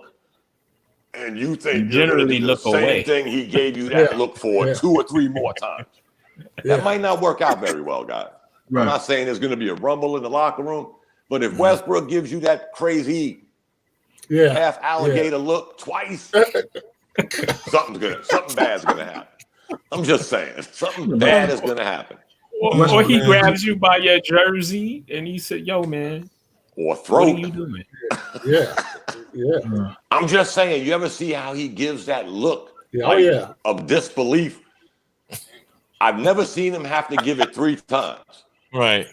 So something happens between the first and second time he gives you that stupid look that you finally say, I either get it right or I'm getting my ass kicked. Something not good is going to happen if I get that look one more again. So I like the idea, guys, because he brings something that the Knicks have needed for so long. And you know what, guys? It's only for 2 years. It would only be for 2 years. So what do they have to give up to get him? They might have to give up nothing but a draft pick. They don't have anything. Yeah. A draft pick and one of the bad contracts, which is Julius Randle's contract. You got to take that back. That's if Houston even wants that word on the street. Exactly. You give us your pick and Dallas's pick, because let's not forget, guys, they've been banking picks between them and OKC. They've been banking picks. So they'll be satisfied from what they're saying is the 8th and 21st pick. Let me ask you this, Dom. The other rumor is that the Knicks want to trade down in the draft. Would you do that? Guys, this year, does it really matter? Because what you're going to, again, here goes the oxymoron of everybody with the pom-poms that went from KP as our lifesaver to, he didn't want to be with us, get us out the door. We got a draft pick. That draft pick is a 21 pick in this draft. Remember we used to say the guys are one and done? These guys ain't even one and done. They're half and dones. Yeah. Exactly. We haven't, what have these kids been doing since March? Have they been working out or have they been eating Twinkies? We don't know. But guess what? Today, speaking of basketball, today was the first day they opened the door for workouts. There'll be workouts in central areas for scouts to come in, film. For those that didn't go, be able to pass these videos around. So this is going to be today. Yeah, October 16th is the first time we're going to see these kids in months. Right. I love those videos. I love those November videos. 18th. I love those videos. I love those videos where certain guys are showing that they can shoot and they can dribble and they doing all of this. Right. And then when they get to the game, I'm like, well, so where was that? What happened? Video? Yeah, what happened? It's a hell of a lot easier to do that with no defense on you. Yeah. You got your music playing. You got your theme music playing in the background. Oh, right. You got the boys on the side yelling, "Yo, hit that!" Effects. Yeah. We see it every year, don't we? Yeah. You know, this guy's doing these workout videos, and when the season starts, it's like, well, what happened to those? Somebody rewind that video. I want to see what really happened. Did you see Ben Simmons' video? Last year. Yeah. Remember last year? Shooting threes? Yeah. He was going to be the next Jerry West. Yeah. And he ended up being Ben Simmons. Really? Come on. I don't believe in them videos. And this is gonna be really hard, guys, because I'll tell you what, these guys that claim to be scouts and talent evaluators, okay, all right. We just finished talking about Cleveland. Cleveland has some talent evaluators that got you a Anthony Bennett, Christian Thompson, high draft picks. Well, Wiggins, Christian is serviceable. Anthony Bennett ain't even. I don't think he in the league anymore right now. Guys. When we're talking about picks that high, you better be hitting pay dirt or close to it. And I always said, I don't think R.J. Barrett was pay dirt. He had too much to work on. Again, I live in North Carolina. I've seen all his college games. Mm-hmm. The guy couldn't shoot foul shots in high school or college. And you expected him to come to the NBA and become Gordon Dragic or Gail Goodrich. No. Cal Murphy. No, he can't shoot. Hopefully he will shoot, which is a great point Bishop made. Okay, now we could camouflage your poor shooting because now we're going to get out and push it. That he can do. He goes to the hoop pretty strong. It's just when he stops and pulls up, it's like, right. I don't think he had a bad season. Whoa. He didn't have a great one either. But he needs to work on his game. But and you notice he got a lot of his buckets going to the basket, Mac. Right. Yeah. Yeah. I mean, let's just be honest. He didn't hit any threes. So that means you need to have other shooters on the team, which the Knicks don't have. Right. Mm-hmm. That's what I mean. If they get Westbrook, somebody else is coming because sooner or later, R.J. Barrett got to move to the three.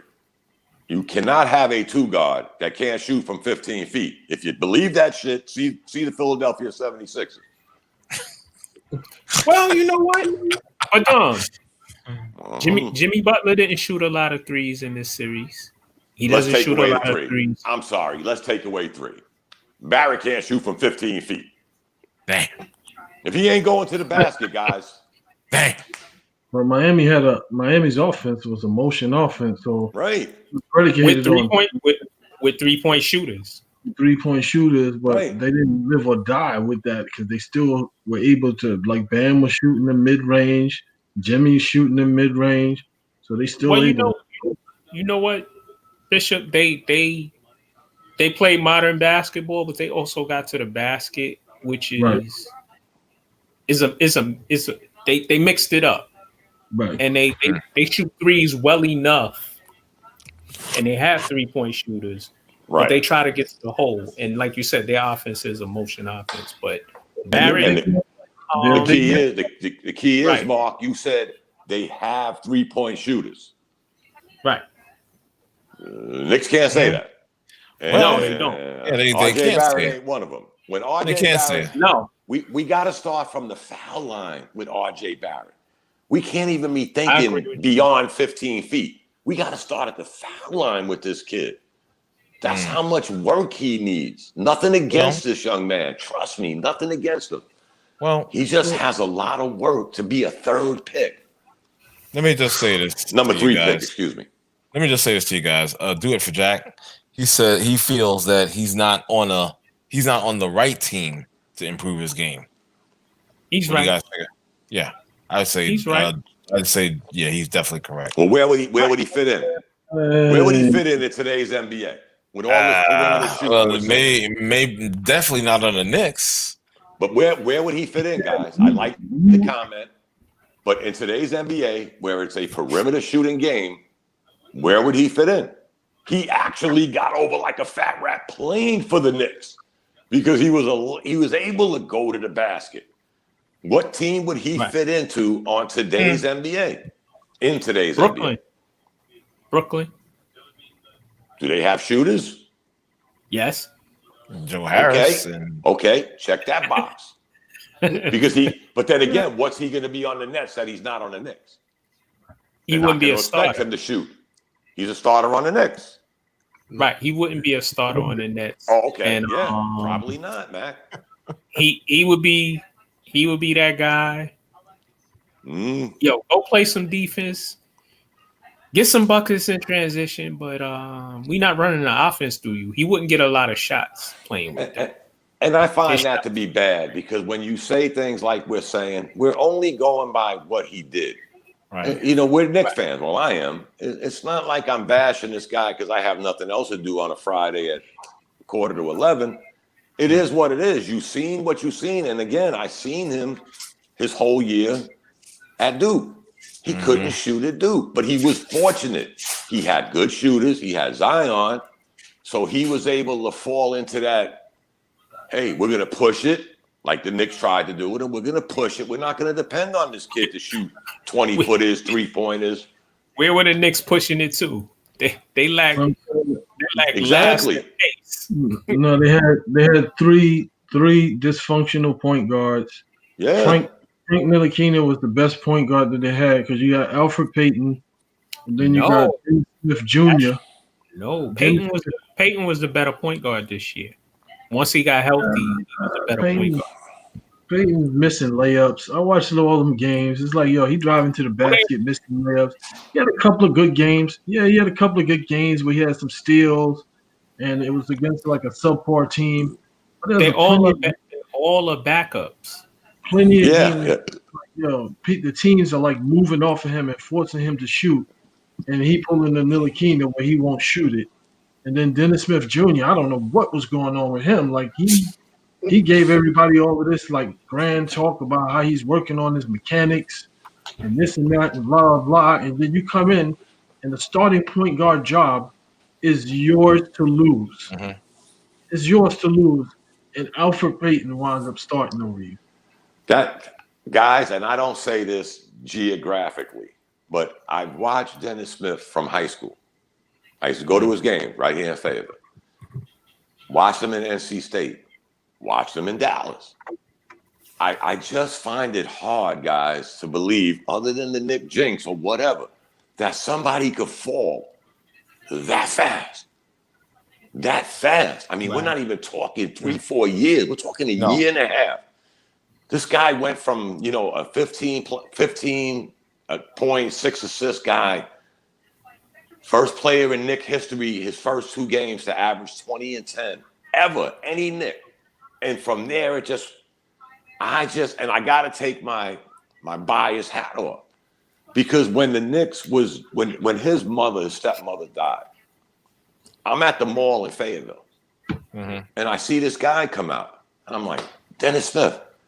He comes over with his bag and he sits on the bench with me. We're talking basketball. I said, hey, kid, you just got to keep your head up. He got up. He shook my hand. He said, you're right, sir. I just got to keep my head up. And his friends came out with their little bag. He shook my hand. We hugged. And he walked away. Mm-hmm. But nothing changed. I hate to blame the Knicks with the undevelopment of players.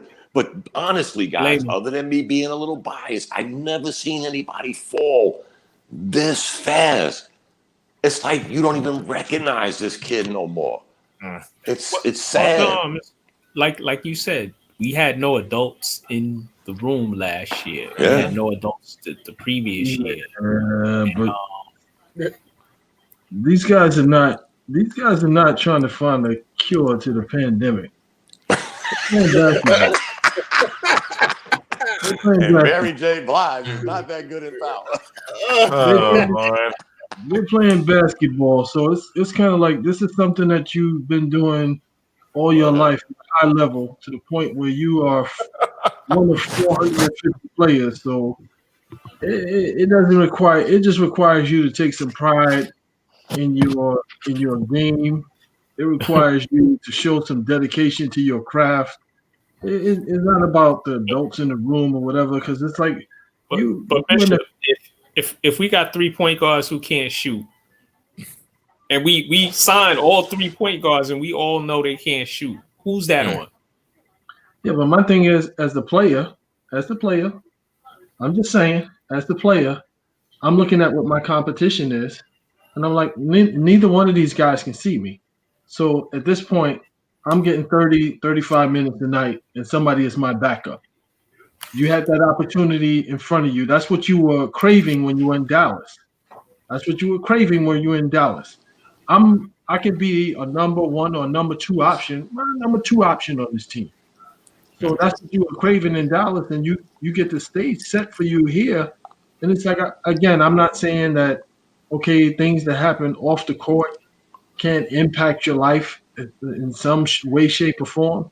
But again, like all of the guys who have come before you, when they have these events or when things happen, they all say, I'm using this as motivation for me to do this or to elevate my game, or this is the only place that I have, the freedom to, let all of that out, let all this pent up. And it's just like, dude, like you regress so much to the point where it's like you're not even in the rotation. But Bishop, everybody grieves differently. It's not even but I never heard him use that as an excuse either. He didn't. I never heard it either. I never heard it. I know, Dom, you didn't want to, say it was this, but I think it is something with the Knicks. I mean, I don't know. What else could it be? I mean, I think they bring somebody in, they have the press conference, they give them a Knicks jersey and a Dolan CD, and it goes south from there.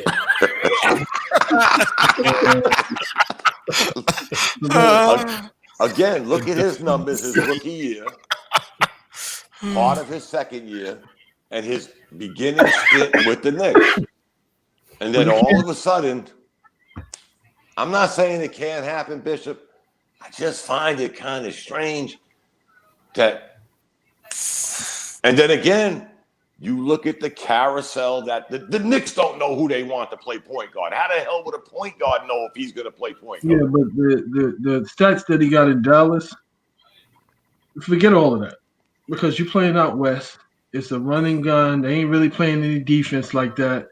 You're not the main focus of the offense. Luka is. And you're getting a lot of whatever.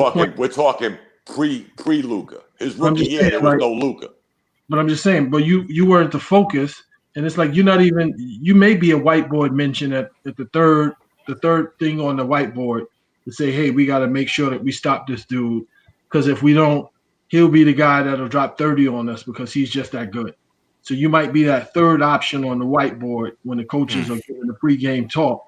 When he got to New York, it's kind of like, yeah, you in New York, like you got to step it up. Like there's no room for, and then on top of all the chatter that was going on about how you were going to show that the Knicks were still this and the Knicks is still that and so forth and so on. And then you come in the season and you can't break the rotation against Alfred Payton. That was like crazy to me. It's like, even if you are you grieving or whatever, your natural ability and talent just by stepping on the court is exponentially better than Alfred Payton. So I'm just, I'm sorely disappointed because I was expecting Dennis Smith Jr. I was expecting the kid from Kentucky. I was expecting these dudes to have much better seasons. I was on the fence about Julius Randle because he has a propensity to be out of control and like wild, and he proved all of that correct. But these young guys, I'm like, you guys are really disappointing. And to me, it's just like, your basketball talent supersedes all of that. Well, the New York curse and all of this other stuff. Because there's been players that have come here that have balled out. What's so funny?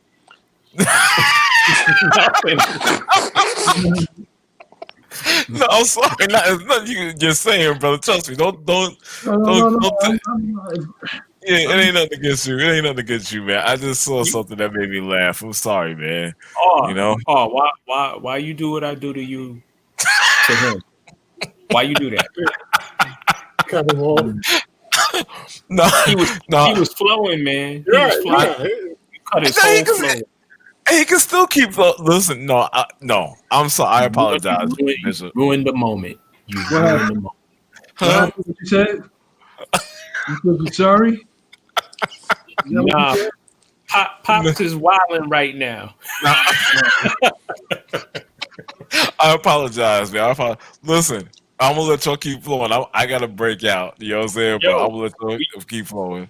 We gonna move to the last topic then. Yeah. Y'all have a good night. All right, later, bro. I'm gonna holler at you. Rumors are swirling that fresh off their 2019-20 NBA championship, the Los Angeles Lakers are interested in acquiring point guard Chris Paul. Point guard Rajon Rondo he opted out of his contract, which was he was getting the minimum. So what do you guys think about these two situations? Yeah, they're probably gonna have to give something up. They're probably gonna have to give Kuzma up. Right. Probably gonna have to give him up. Want to do that? And a boatload of money. Well, I mean, Chris Paul and LeBron James are buddies, so maybe he's trying to get him a title. And you also got to pay, Anthony Davis. You got to pay him this year.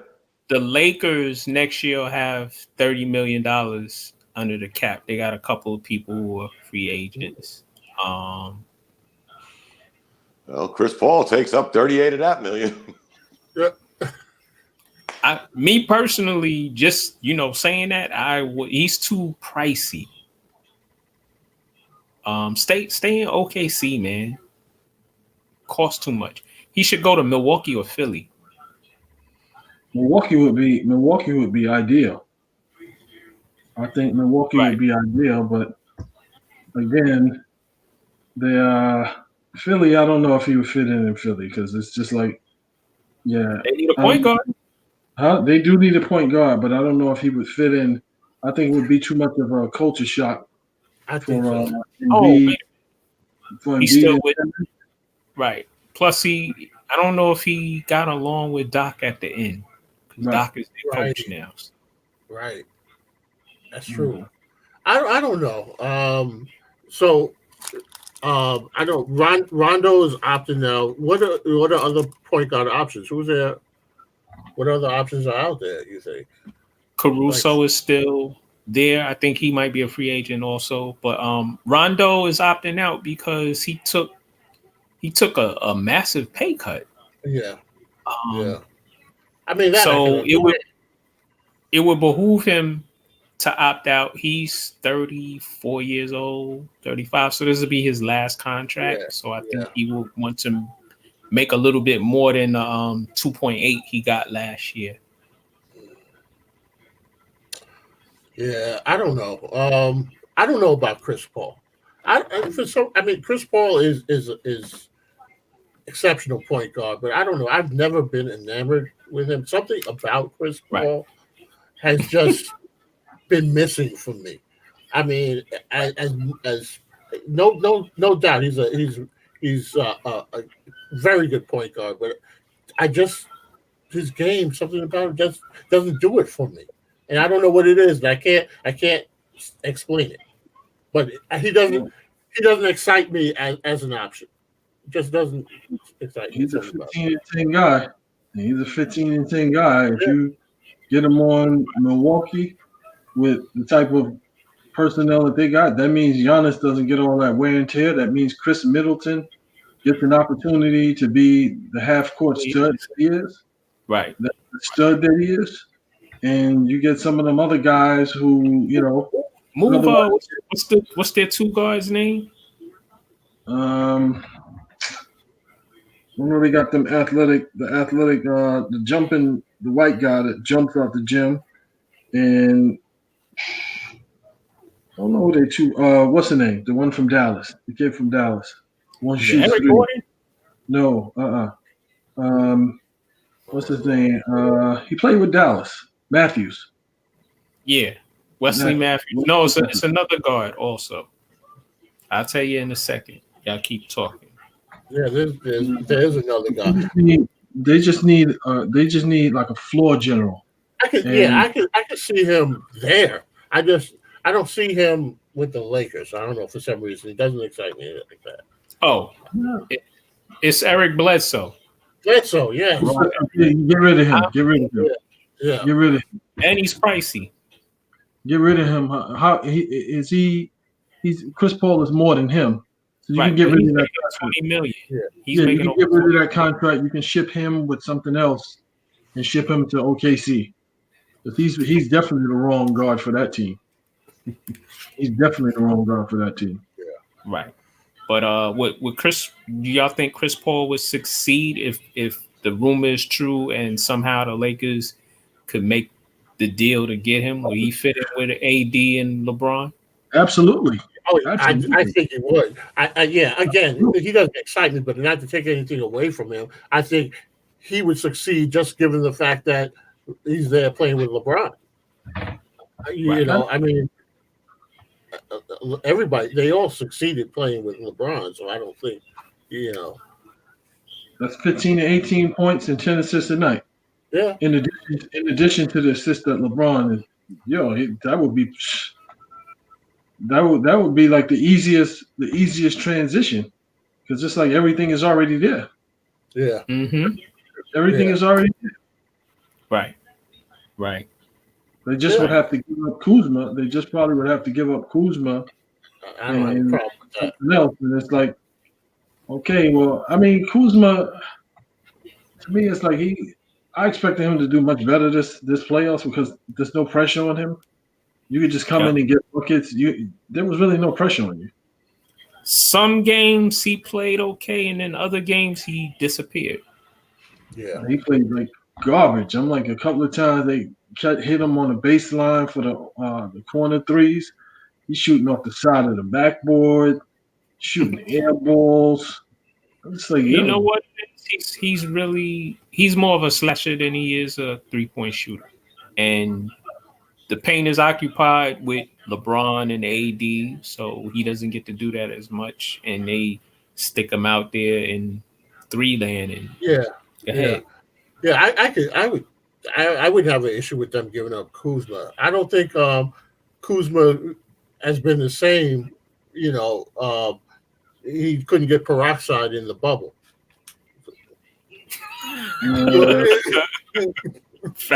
We had that blonde hair. Yeah, my thing with him too is kind of like, has he? It's like I was expecting a lot more from him, and it's like, okay, well, you see Anthony Davis and LeBron are occupying that half court, then that means you need to be a defender and you need to be cutting out. Right. You need to be a defender. You need to be, loosey-goosey on the perimeter because you can play defense, and you need to be cutting out so you can get them easy baskets. And it's like, yo, dude, like I was expecting him to put up more of a fight against Jimmy Butler. I'm like, LeBron shouldn't be guarding Jimmy Butler. Like, that should be Kuzma. Kuzma should be out there chasing him and giving him problems and then saying, okay, well, now you got to guard me. Right. Yeah, because that was his whole thing, yeah. Yeah, and I was like, yo, like, dude, he got smaller and smaller as the playoffs went on. I think that's a good way to put it. I think that's definitely a good way to put it. And he was just benefited from playing with LeBron and AD, and but I would say that I think he got smaller and smaller in that moment. Yeah, so a lot of those minutes that Danny Green and KCP would give him. Oh, you could package you could package Danny Green in that deal for Chris Paul. He run like he got a sack of baby doodle in his jersey. Yeah. How old is Danny Green? Danny Green has got a lot of mileage. He's like 30, but he ain't never had no real injuries. But I'm saying he got a lot of mileage on him though, because you got to think, in all of those runs, he was playing. He's the perimeter defender, so they're putting him on. They're putting him on guys who are constantly moving. When they play, the Golden State, he chasing around Steph, chasing around Clay. Mm-hmm. Yeah, so he's got a lot of mileage on him that way. Mm-hmm. So in terms of youth, do the Lakers have any? They have some young players. Caruso is young. Yeah, Caruso. Kuzma is young. Caldwell Pope is 25, 26, I believe. Okay. And they have some other guys on their bench that are young. But what's that guy? I think they're gonna bring in another. They're gonna bring in some other veterans if they don't. If Rondo doesn't come back, but I think he is gonna come back, and they're gonna give him some more money. Right. You think they're gonna go for like a shooting guard? Also, Avery Bradley's coming back. Oh, that's right. I forgot because he opted out of the bubble. Right. I forgot about him. Yeah. Because that was evidently missing in some of those games when they needed his defense. His defense and his athleticism. Yeah. Played Denver. Yeah. Mm-hmm. I don't know. I can't. It'll be pretty interesting because they're already saying, okay, well, the Lakers think they can repeat. I'm like, I don't know about that one because you still got Golden State. Yeah, I heard Golden State is chirping. I heard Curry is like, they're gonna have to go through us. So. You got Denver. Who's gonna be there. They're only gonna get better. Oh yeah. I don't think Golden State is gonna be as good as they expect to be because they lost a lot of talent. Durant leaving, the Iguodala's, some of the other bench players that they lost. Yeah. Drake. Play, you good money. Those are good starting points right there. If they can come back like how they left, you got a good starting point. Okay, well, who's going to do all the dirty work? Who's going to play defense and rebound besides Drake? You get a serviceable big man. You get somebody who's another forward who's willing to play some D. You know what I mean? If I was them, I would draft Wiseman. And what do they have? They have the number 1 pick. Number 2. Number 2? Yeah, so they can get somebody that'll be able to come and help them. And then they got Andrew Wiggins. Andrew Wiggins is what's his name? Ball is going to be you think Ball is going to be the number 1? What is it? Ball? No, he probably won't be the number 1, but he's going to be picked probably between 1 and 5. You think he's the best of the 3? Wow, then just say 2 because the other one's not. He's a better scorer. He's a better scorer. I think Lonzo is still the better overall player. He might be a little bit more athletic than his older brother. Yeah. Facilitated too? Different. Okay. He plays a little different. Lonzo is in like the Jason Kidd mode. Okay. LaMelo is break you down. I'm gonna get to the basket. Fancy dish.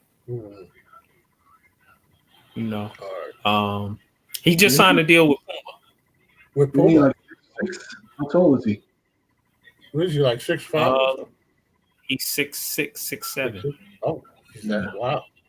He had a nice growth spurt. Wow. I was surprised when I found out that the other one, what's his name? The older brother. Every time I want to say, Lonzo. I keep saying LeVar. I was surprised when I found out he was as big as he was. Yeah, they're all over 6'5". The middle child, Leangelo, is 6'5". Lonzo 6'6" and LaMelo 6'7". Wow, man. LeVar is about 6'4".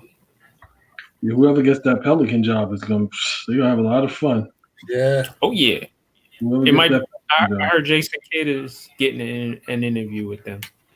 Yeah, because even if what's the name don't play, Zion don't play, they still got a pretty good core. Yeah, they do. Especially with Ingram maturing. Yeah. They still got a pretty good core of dudes, even if Zion can't play. Yeah. I see the Bishop eyes is he getting tired. He getting sleepy. I got the office door closed and the heat is on. Drying my contacts out. Yeah. I'm starving, so y'all ready to close it out? And we will come back Monday. I wanna thank y'all for tuning in. Thank you, David. Thank you, Bishop. Thanks for having us. I see Houston won. Houston is 3-3 now. Houston beat Tampa Bay, and Atlanta was winning 2-1. I saw. So it's bad that I don't like Atlanta and I don't like LA, but the lesser of two evils, I'm gonna roll with LA because I could at least rock a Brooklyn jersey. Yeah, that's true. That is true. Yeah. I got too many LA people on my timeline because I spent a couple of years out there and I got a lot of friends out there. So I gave them the Laker one. I rocked with them with that. But I can't hear any more of them. LA, West Side, all this stuff. So I struggle with that. Mine is the opposite. I got Atlanta people. Really, they're New Yorkers who moved to Atlanta, but I got a couple of people who are from Atlanta in Atlanta, but I hate Atlanta. I hate them. I hate the Braves. I hate the Braves. And I want Houston to lose, but they might win. They might pull it off. Yeah, I wanted Houston to lose too, but who knows? Because last night with the walk-off, and then tonight they won 7-4, so we'll see. Game 7. All right, fellas. Well, this is In the Paint, realest show in sports. I want to thank everybody. My people on my timeline: Jeffrey Morgan, Rhonda, Kevin is on my page right now, watching and listening. All right, Clippers are better. Sharif, do it for Jack in the chat room. And Ronan in the chat room. I want to thank y'all. I want to thank everybody who is listening and supporting us. Spread our YouTube channel around, please. In the Paint Media Group. We'll catch you next week. Everybody have a great weekend. Peace. Peace.